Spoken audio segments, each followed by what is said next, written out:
The outlaw movement grabbed footing during the 1970s.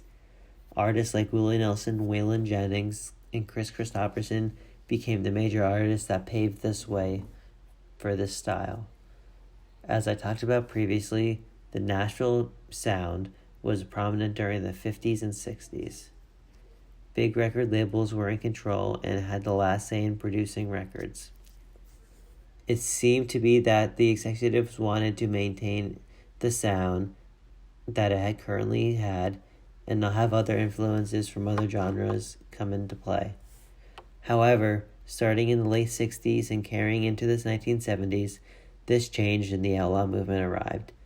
Artists began writing and singing songs about drugs, drinking, and their lifestyle on the road.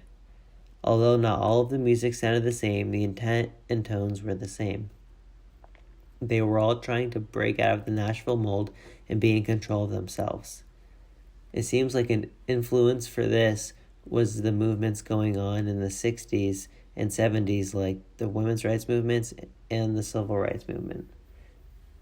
These were rejecting what had been and going on in society and wanting to bring change.